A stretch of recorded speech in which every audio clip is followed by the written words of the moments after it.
Welcome to the BeWell program. I'm Dr. Ted Bender, clinical psychologist and chief executive officer of the BeWell network. My goal in this program is to educate the public about mental health awareness and reduce the stigma of mental health disorders and substance use disorders. Today, I am honored and pleased to interview Michelle Smith. Michelle is the author of Living Sober, Living Free, a guided journal for women who want to stop drinking.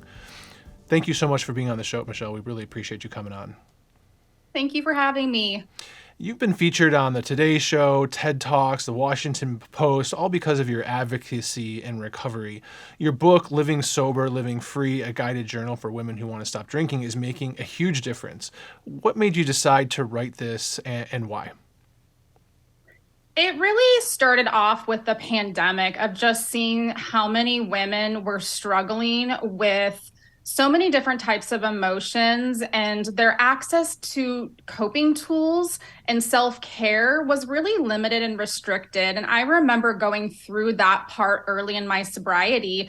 And so I saw a need, and I know what I wish I would have had. And so I just started brain dumping journal prompts and things that I wanted to know the answer to. And it really just compiled into this journal that will literally guide us through taking information, essentially not just tracking days, but also finding the lesson in the mistake or the relapse. So that's where it originally started from. Interesting. And you're also the founder of Recovery is the New Black. And for our listeners, this is a digital community for women living in or exploring an alcohol-free life. And your personal sobriety helps other women really relate to you. So the question I have is, when did your sobriety begin? And then what I also don't want to forget to ask you is something I saw you talk about. How do you respond to people who say, what do you mean you're not going to have a drink? What do you mean you've stopped drinking? Those are kind of the two things I was curious about. Yes. So my sobriety stuck in 2016, but it originally started in 2009 after the birth of my first child, which was my daughter. And I was greeted to the hospital with 8 bottles of alcohol saying, "Welcome to motherhood. It's extremely hard and alcohol helps." And I was flabbergasted by that. I grew up with a long family history of people that were alcoholics. So I knew that it was in my family. Yeah. I utilized my mindset as, you know what, Michelle, you have the perfect example of what not to do or what to be. And so I stayed away from alcohol. I didn't want to poke the bear that was in hibernation, that was my alcoholism. I didn't want to play around. And so, I waited until she was about 6 months old. And I saw that as a survival bottle, which slow and steady started this dependency. And so my journey eventually, I was ready to make a change in 2000. Oh, geez, I think it was 2012 was when I originally knew that I had an unhealthy relationship with alcohol and that there needed to be changes, or I was not going to be able to make it in life without major consequences. And what were some of the red flags for you personally that made you start thinking that way? They start with, wake up and you feel hungover, or, you want to call in sick to work, or you don't remember what you said that night. And the conversations with my partner, he would wake up in the morning and he was like, "Michelle, do you remember what you did last night?" And I wouldn't know. And that was a warning sign that you're going to bed so intoxicated that you don't know how your children got into bed and if they got into bed safely. And people started noticing and bringing it to my attention. And at that point, I was very much in denial. Yeah. You worry about you and your drinking, I'll worry about mine. And so it was a lot of just little concerns, no huge intervention to start with.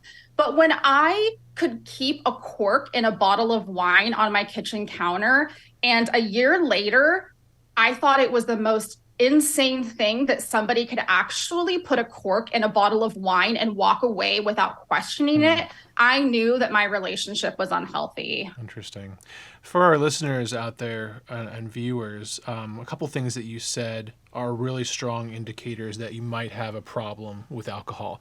You mentioned kind of, going to sleep, not remembering kind of what happened the night before, not knowing how your kids got to bed, which is a possible sign of blackout, right? Or, just kind of not remembering what happened the night before.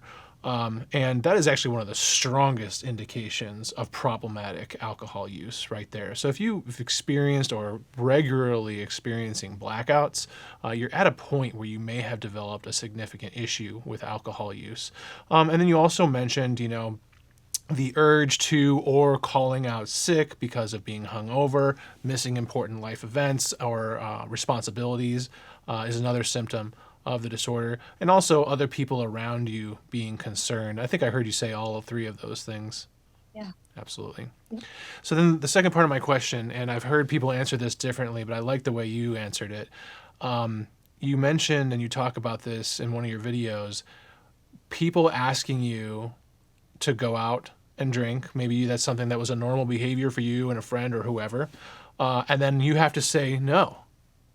And how do you A, respond to people in that scenario, especially early on, and then B, how do you deal with the pressure? It's peer pressure almost to go out anyway and do it. Absolutely. It is peer pressure. And I look at it kind of like adult bullying. Like, really, Yeah. oh, Michelle, you can't just have a drink. You're such a buzzkill. Like, really, just stop after one or two. If I could stop after one or two, I would do it. Yeah. And so, when it comes to socialization early in sobriety, unfortunately, I had to say no as a perfectionist and a people pleaser.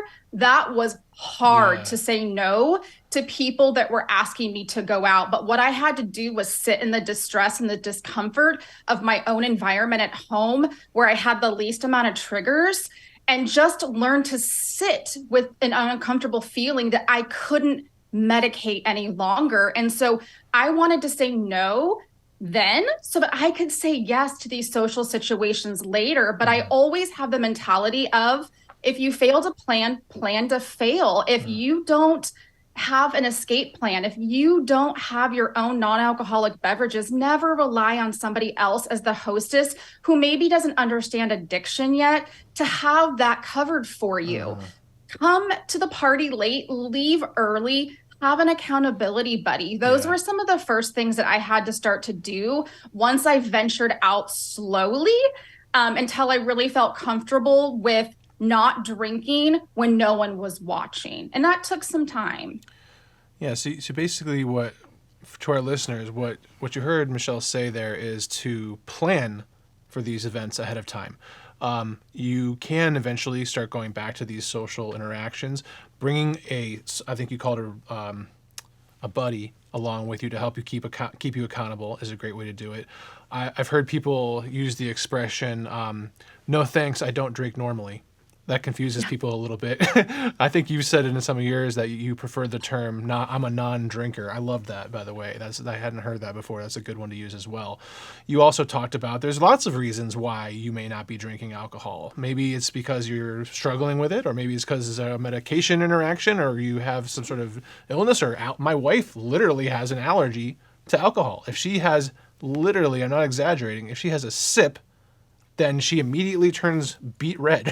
Her whole body, it's hot to the touch skin, and it makes her feel uncomfortable.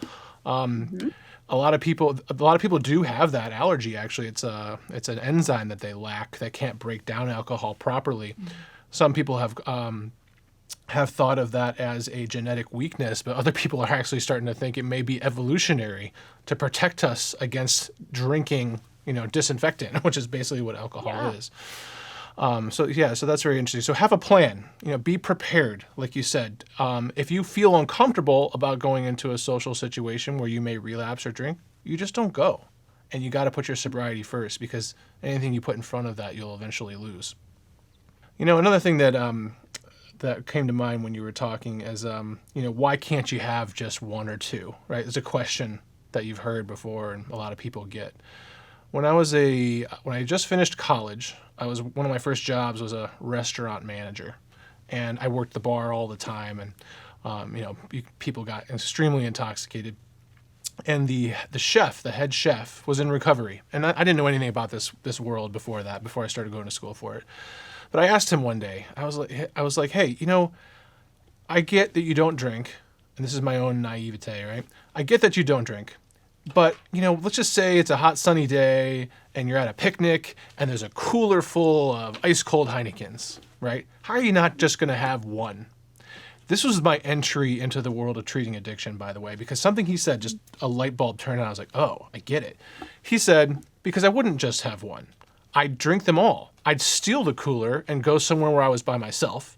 Then I would start drinking them all until I probably threw up, and then I would drink the rest. And then I would get in my car and drive to the liquor store and buy a bottle. I was like, oh. Yep. So now I kind of got it. And that's actually one of the reasons that led me into this field. So for those of you who are listening out there, when you ask people that question, why can't you just have one or two? Believe me, a lot of people wish they could just have one or two, but stopping at two isn't an option for a lot of people. Yep, absolutely. And it's kind of like what I relate to like some of my friends who, have like eating disorders. It's like, I can stop at a brownie or I don't have to eat a brownie. And a lot of people just don't understand that that's the same way with addiction's addiction. It's just all of us have a vice and it's just a different vice than everybody else. And so, if we can just be kind to each other and just say, well, what do you enjoy drinking? How can I support you? And just have alternatives on hand as opposed to, well, why not? What's wrong with you? Well, you're either an alcoholic or a normie or else you're pregnant. What is it? And it's like, I love this new age that we're introducing this sober curious movement that there's 50 shades of gray and we can stop drinking when we decide that it's no longer serving us because it's not healthy for us. And all this talk about, drink for the health of it, it's maddening and it's disappointing to see it because it just feels like it's encouraging excessive drinking, which is just avoiding so many other problems because we're using it more as a tool now. And it's like, this is not a coping tool and it's pushing away other tools that we would normally naturally use to get through really hard, difficult hardships in our life. And so I just love that, we can say, no, thanks, I'm driving, or, I've got to take the kids to soccer practice tomorrow. I'm good. I brought my own. Thank you for thinking of me. Right. And that just takes time to flex that, refusal skill muscle. It's not easy, but repetition, when they hear no, thank you so many times, they're going to eventually understand that you're not going to drink it. What do you think it is about that? Is it when someone's continually pressuring someone else to drink or do whatever, what is about that other person that drives them to do that? I've been on that side and it's intimidation, I think, a lot of times. And it's just like made up in that person of their own insecurity with maybe they have a problematic relationship with alcohol or, it's uncomfortable for them to drink alone. Mm-hmm. And that's not anything that we, by saying no, thank you, that's not ours to hold, right? This isn't about you. This is about me and my relationship. And I just need for you to respect and understand that I'm a better person, human friend, as long as I'm not drinking. Mm-hmm. And education and awareness is really where it's at. I tell patients a lot when they feel pressured in these situations, whether it's alcohol or any drug, is to have a plan, again, like you said, of what to say, right? What are you going to say if your dealer or your girlfriend or whoever is pressuring you to use? And I teach them the broken record technique, which is you say it once, they pressure you, you say it again, basically the same thing you already said.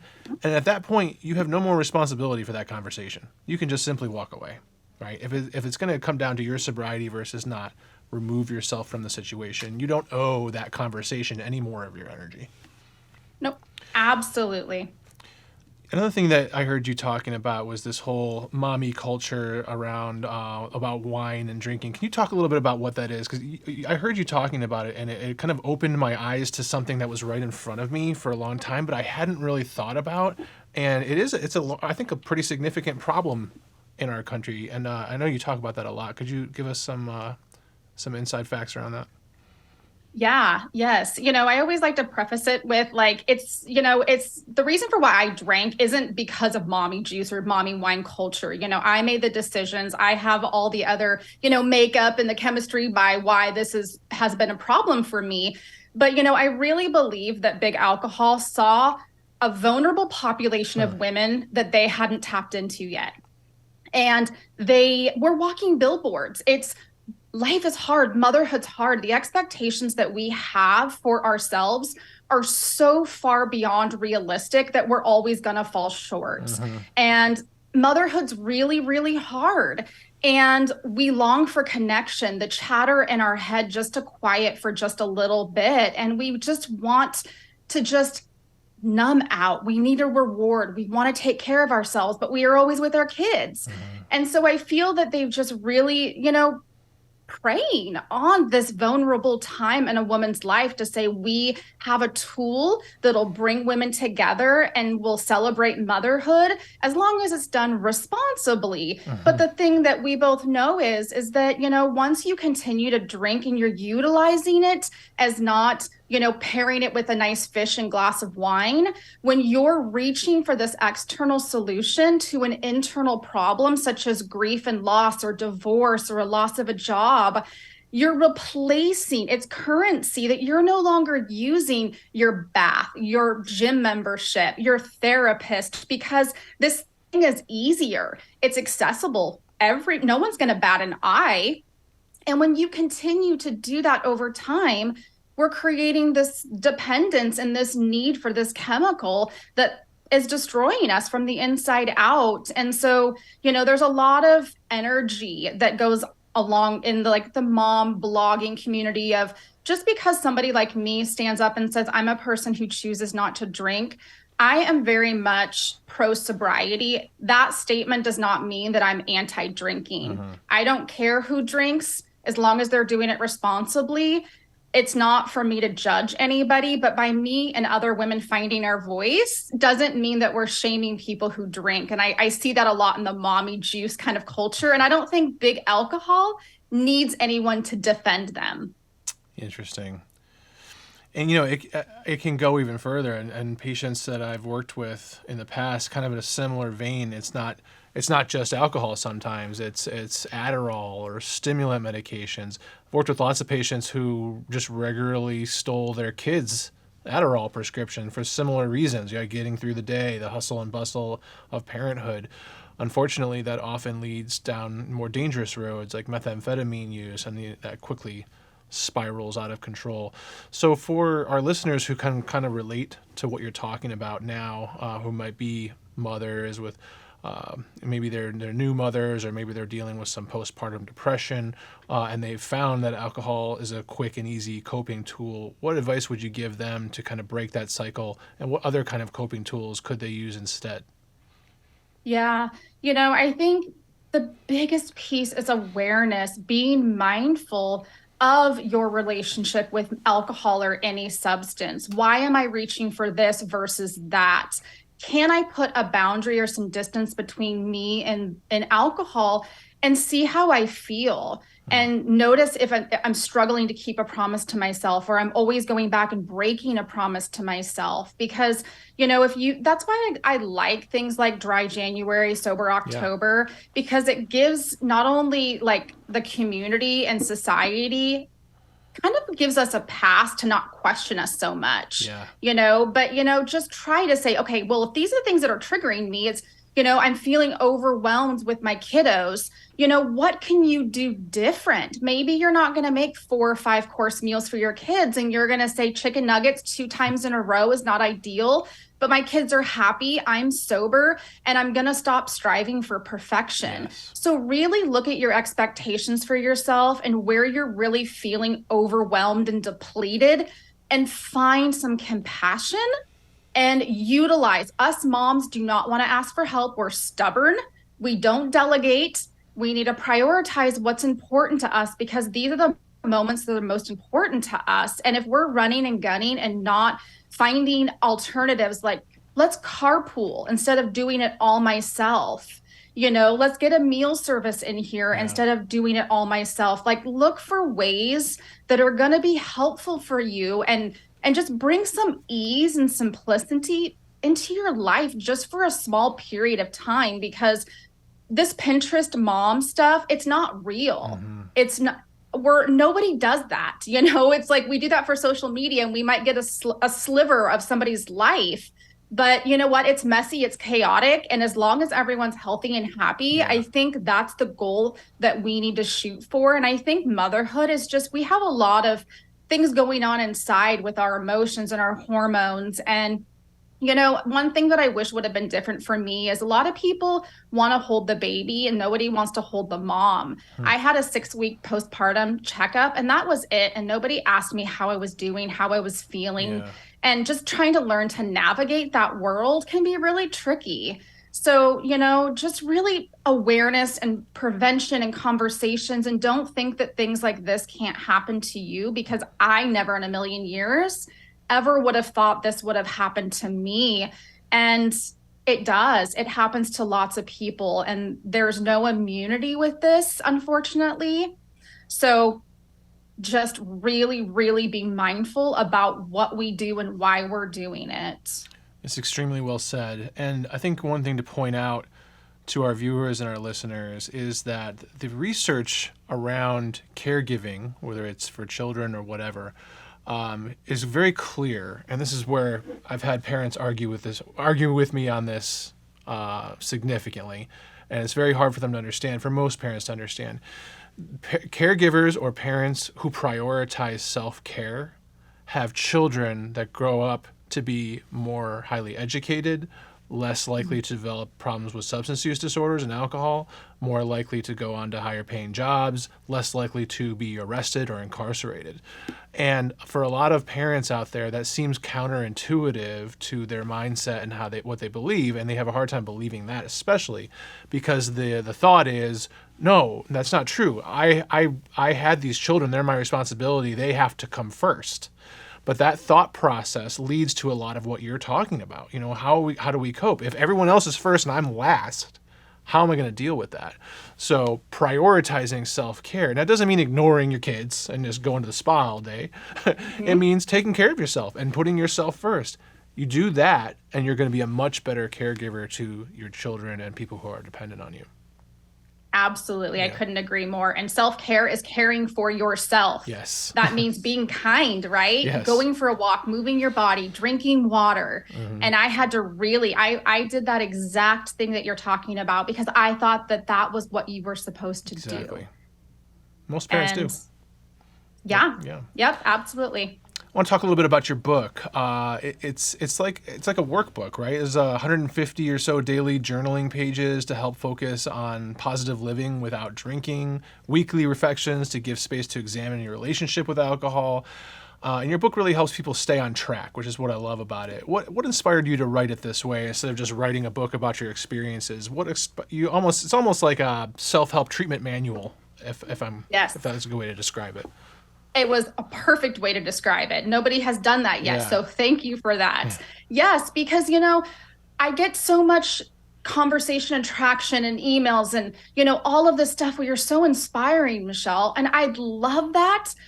But I want you to be inspired. I want you to take action. I Yeah. want you to practice these tools and skills and implement them in your life because I want you to shine. Don't just sit on your couch drinking your vino watching me shine. And so this is a tool that's like, after you read a book, people are motivated and inspired, but do this alongside with me. When I started out, I'm still involved in fellowship in the Mhm. 12 steps, and I was only measuring success by coins and by days. And, I was counting, to be completely honest, I was counting my mistakes, never my victories, because Mhm. it was solely on the day to day to day. I was forgetting I had a refusal skill. I told somebody no. I had lost a couple pounds. Like there was so many different things that I would beat myself up for every relapse, and I wouldn't meet myself in my relapse with compassion and curiosity to say, Michelle, what was the lesson here? Because shame will take me down faster than quicksand. Huh. There is a lesson. How can I use this lesson to strengthen my recovery moving forward? And that was what was so important about the journal, is that you know you best. Be consistent and give yourself credit for what you are doing, not just that you're a failure and that you're never going to get this right. And the messages I've been getting and the emails that this is working, and people are seeing that, Michelle, I was sober 19 days out of 20, right? So it's Yeah, like I had one drinking day. That means it something, certainly right? does. Yeah. Yeah, it's the harm reduction model is kind of what you're getting That. at, right? Yep. And the old way of thinking is like, oh, you had 19 days and then you blew it. Start from zero. No, you had 19 sober days and one day you used, and now you're going to get back on it and get back after it. That is a significant victory. But the kind of the old mentality is that it's, oh, you failed, now you have to start all over again at day zero. So I do like that. I like the way that it's set up because it makes you work. The book makes you work. You have to kind of constantly dive into yourself. That could be uncomfortable for people too. It's uncomfortable for me. I'm a psychologist. This is what I do for a living. I hate talking about myself. I remember in grad school, like part of the training was I kind of had to be in therapy for a while, and it was incredibly uncomfortable. I really at first hated every minute of it. It wasn't until years later that I really understood and appreciated that time because I learned so much about myself. And I believe that's kind of what your book is designed to do. Absolutely. And I have so much respect for people in recovery because you peel back, as we say, those layers of so many different, that onion. Yeah. And there's so much resilience and so much that you're able to work through that if I wouldn't have ever struggled, I never would have had an opportunity or a need to go through and do that hard work. Exactly. So it's pretty cool. Yeah, and you've been, really. We need more female educators and advocators like yourself. On your TED Talk, you were really honest about how you started over drinking to the point where you're actually hospitalized for alcohol poison, which a lot of people who suffer from substance use disorder that happens to. You talked about how you were grieving your parents passing and postpartum depression. And again, I thank you for doing that and being so open and honest because it gets back around to what we're all trying to do is reduce the stigma around this, normalize it, and also normalize getting treated for it and getting better. Just as if you broke your leg or broke your arm, you'd go to the doctor, you'd get an x-ray, you'd get a diagnosis, you'd get a cast, and you would get better. There's no difference between treating a medical illness and treating a mental health disorder or an addictive disorder. They're just as important to treat. They can be even more deadly, some mental health disorders, and we really have to normalize just taking care of yourself and getting the help that you need. So your openness in on these different talks and things you've done is really helping. I appreciate that. Thank you. It's hard, but it's needed and it's necessary. Yeah, and I think every time we do it, these type of shows, every time we're talking about it so openly and freely, it helps a little bit more each and every time. Michelle, I wonder what some of your thoughts are on how television and movies promote alcohol. Is that something you think about in your work? And how do those portrayals negatively impact people's journeys with addiction? Yeah, I see it a lot. I talk about Sex in the City, Yeah. it's not so glamorous when you can't stop drinking it. And, the commercials, it's Hollywood, it sells, it's drama, and it stops. The movie's done when the person gets in the car, but you don't see that they wrap themselves around a telephone pole and they lose their lives and Mm-hmm. all of these things where it's so dangerous and deadly. It goes along with just, the drinking games that they play while they're on film, the Mm-hmm. keg stands, the beer pong. And now what we see not only in movies, but in real life is we wait for our kids to go to bed so that we can play drinking card games or, drink until we pass out. And it's like, is it really that fun and joyous if we can't remember any of it and we're blacking out and we're losing connection? I have seen so many, just like we do non-alcoholic companies now for beverages. I've been seeing such a movement and a shift, not only to documentaries, but Netflix series and Hulu series about people with alcohol use disorder and Yeah. kind of starting to have conversations around the opposite of what we have been seeing.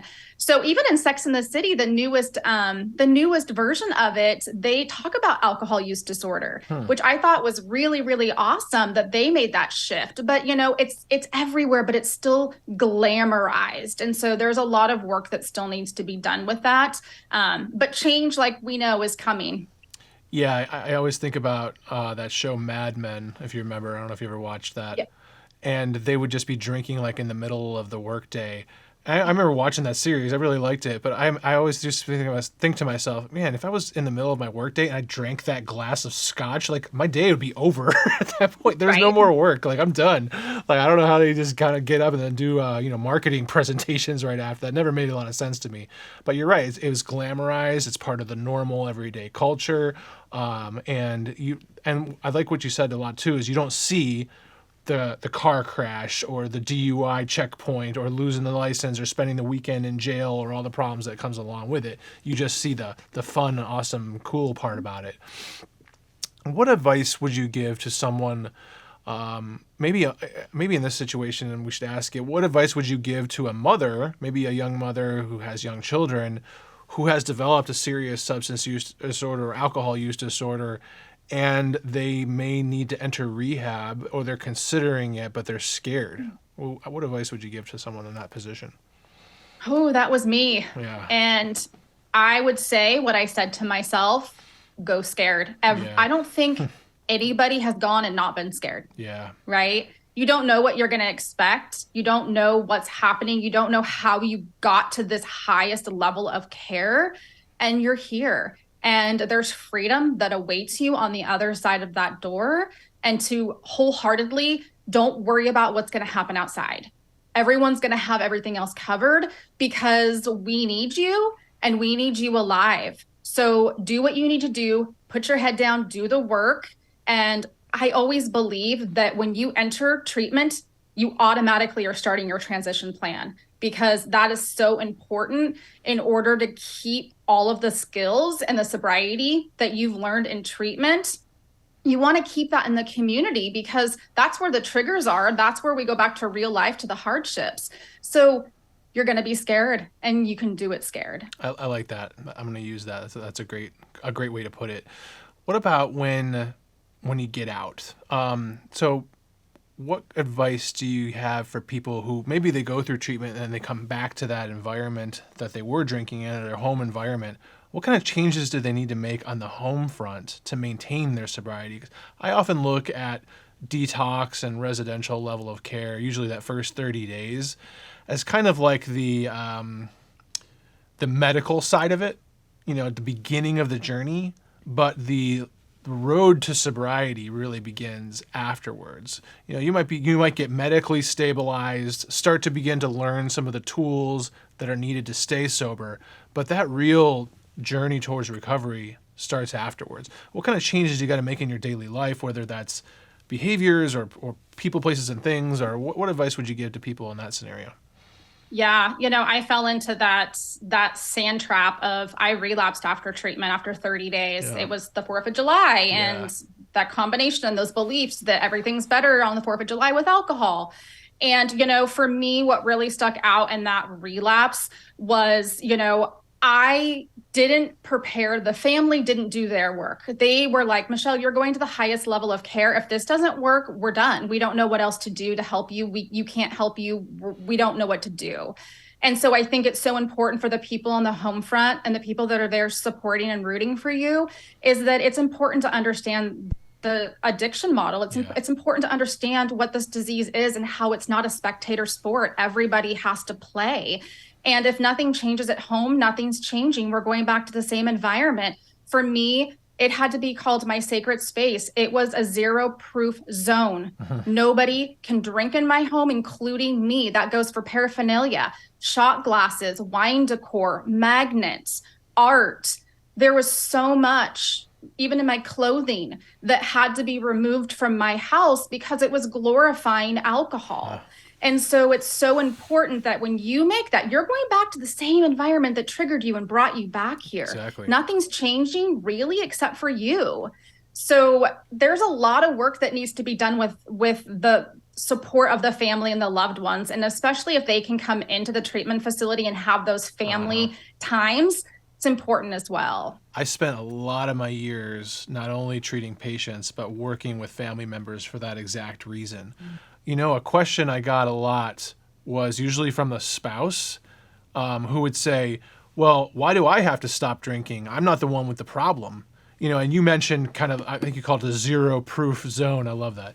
How do what would you have done if the people that you lived with or family members said, no, well, I don't have the problem. You do. I'm not going to stop drinking. Like, it's tough, like if it's a friend or an associate, you just stop hanging out with them. Right.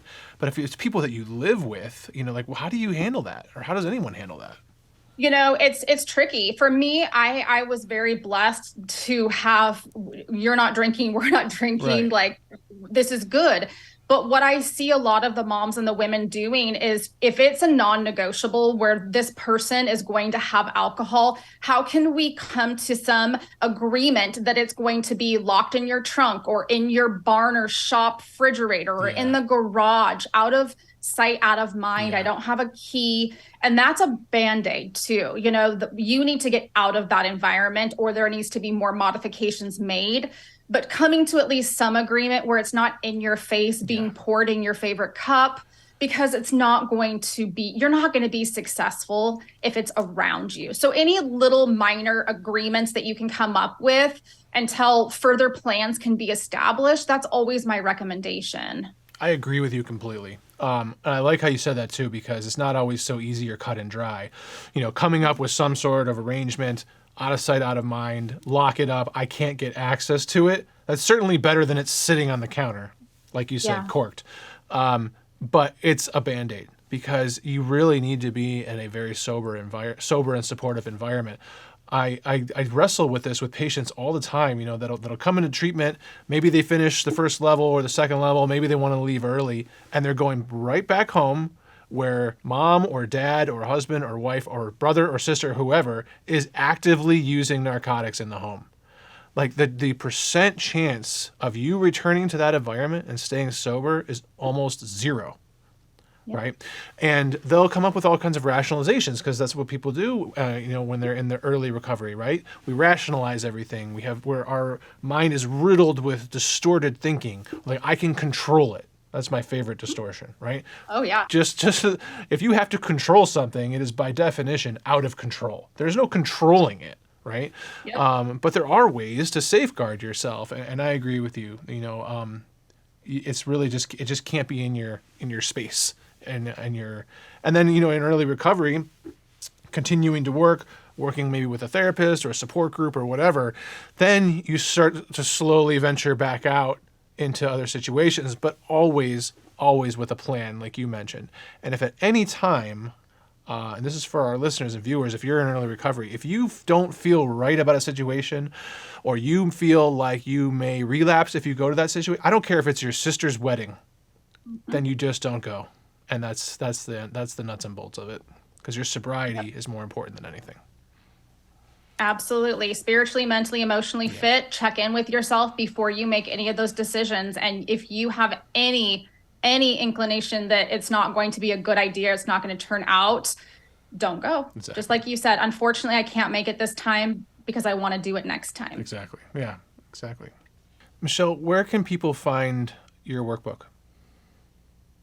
It is actually available everywhere books are sold. So Amazon, Barnes & Noble, Target, all the places. Excellent. And for people that want to learn more about you or get more involved, what are your social media handles, and can they follow you if they're not already? Yes. So all of my social media platforms are all at Recovery is the New Black, and my website is as well. Excellent. Thank you, Michelle Smith, for taking the time to speak on BeWell today. You are helping many people get their lives back, and we applaud you for your efforts. Thank you very much. To our audience, if you or a loved one is struggling, contact BeWell Recovery. There is help for today's life obstacles. Until next time, I'm Dr. Ted Bender. Be well.